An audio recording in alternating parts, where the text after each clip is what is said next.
Welcome back to another episode of Miles and Bodyweight Training. Today's episode is actually going to be about how often you should train and also how to get the most out of your training.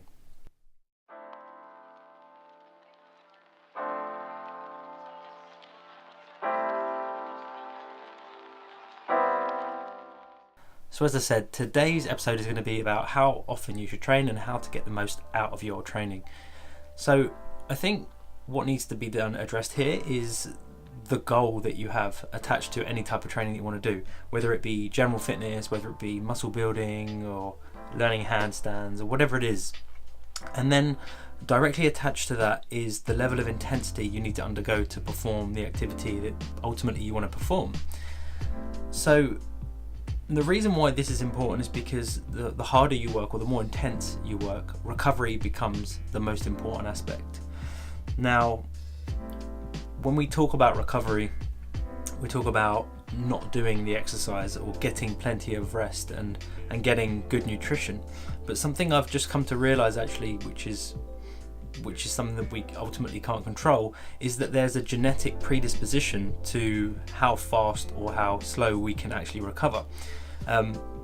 Basically, I found this information out using the DNA Fit test, which is an online platform for you to send a DNA sample to a lab somewhere, and they essentially give you results back on your DNA profiling to do with your fitness aspect of your life as well as your dietary aspect of your life, which I found incredibly useful.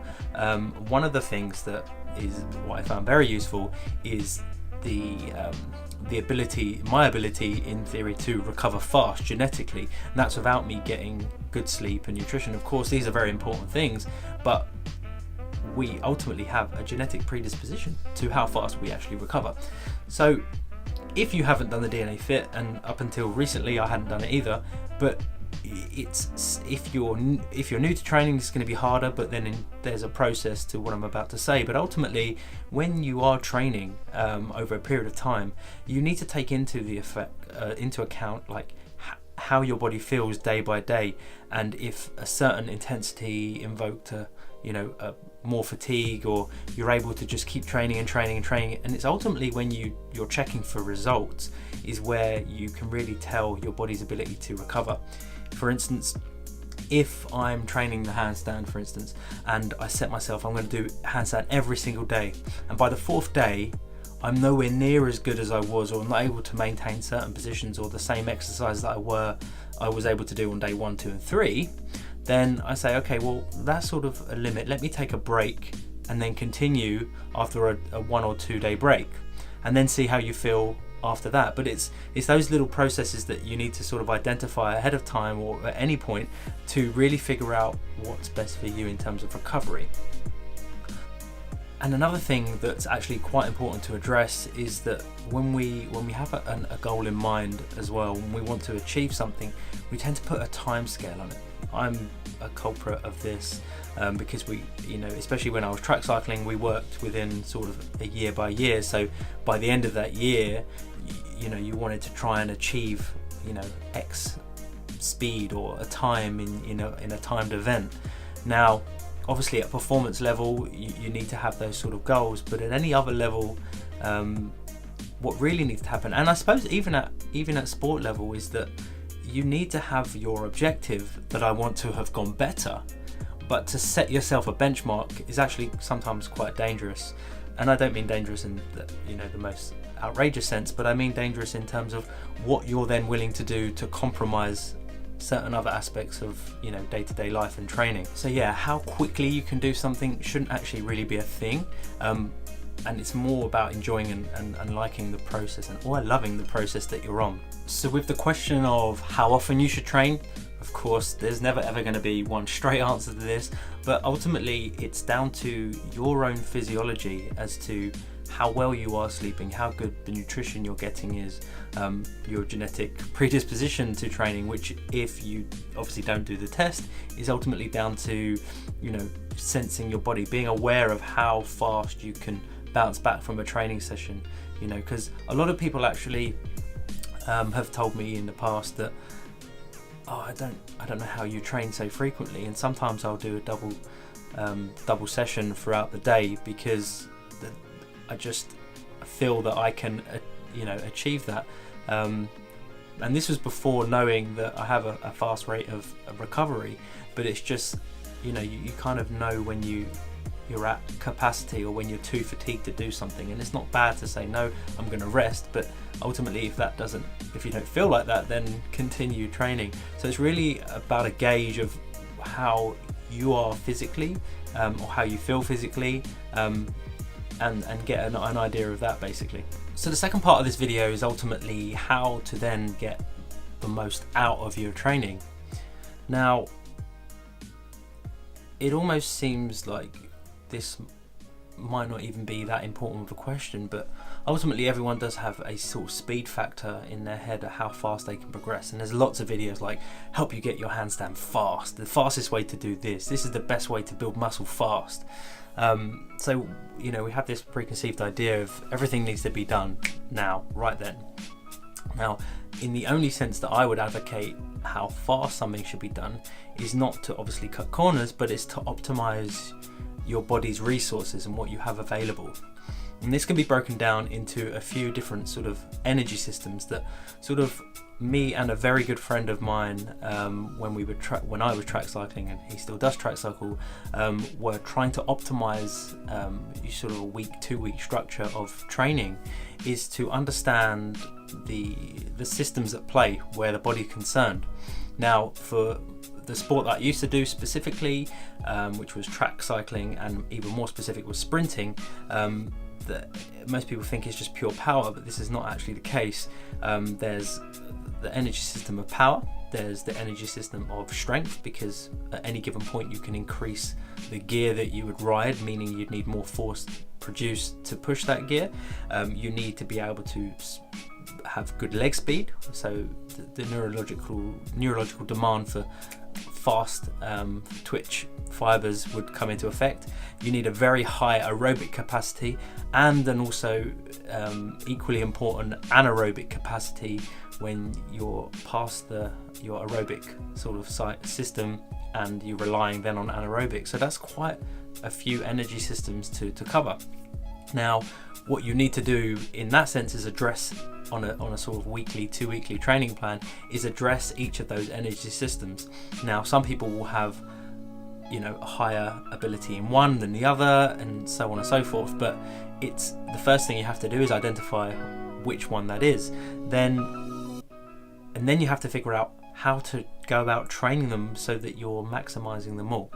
And this was done on sort of a principle that we coined as auto-regulation.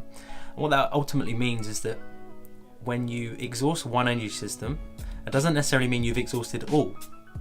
So it means that on a day-by-day basis, what you want to try and do is train an energy system that doesn't interfere with the previous energy system. So that energy system, in theory, let's just for simplicity's sake say that I train power on a Monday, and then on Tuesday I need to do something that's unassociated with the power and the neurological demand, because power is derived from the force that you can produce and the speed at which you can do it. So it tends to be very taxing.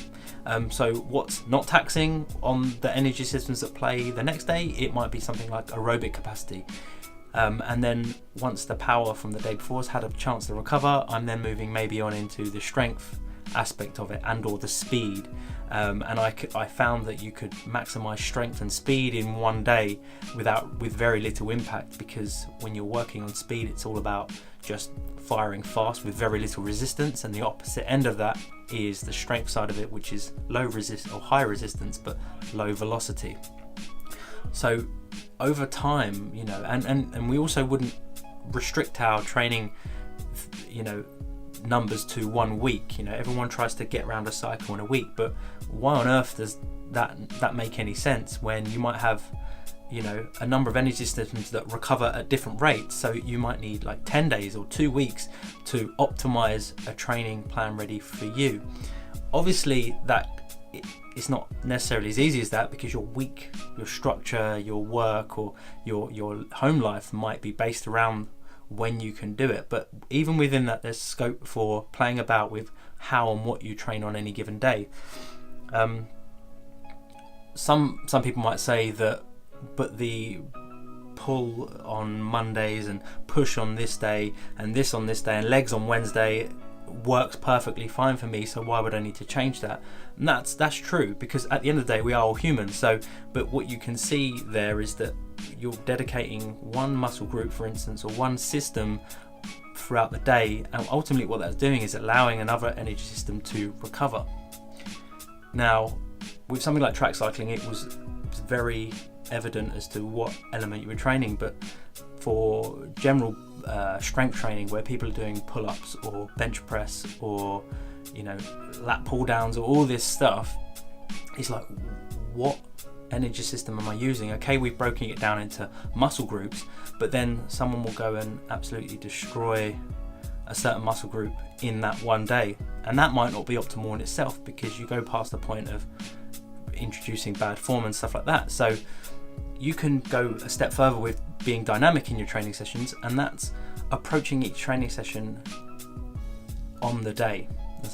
So how that works is that you're in the training session and you say, okay, well, I've got an idea of what I want to train, but I have no idea if my body's going to allow me to do that effectively. So at the moment's notice, you've got to be able to then switch and say, okay, well, now I'm going to cut down my number of repetitions or the number of sets I do if I still want to work that, or do something completely else that I feel actually quite good and fresh in.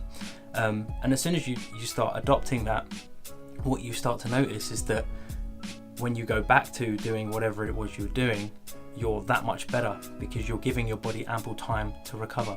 There can be a point where you continue to keep hitting the same muscle groups, and the effect of that is fatigue, and you get so used to fatigue, but your performance stays quite low and you struggle to get out of that hole. It's because you're not allowing your energy systems enough time to recover. So it's just something really to think about when we're talking about how to optimize your training on a day-by-day basis and a session-by-session basis. So even for instance, when I'm in on a session, it's okay, today I'm going to start with handstands, and then I'm going to do some pull-up work, and I'm going to do maybe some dips, which is opposite end of the pull-up work, because I know after 3 sets of pull-ups I can't then go and do anything else that's pull-up related, but I can go and do something that's push-up related. Okay, and the crossover is very small, but then I'm just working 2 ends of the spectrum, and I yield really good results from that. So as always, thank you very much for watching the video. If of course you enjoyed it, please like and subscribe, and share, and I will see you guys next week with another video.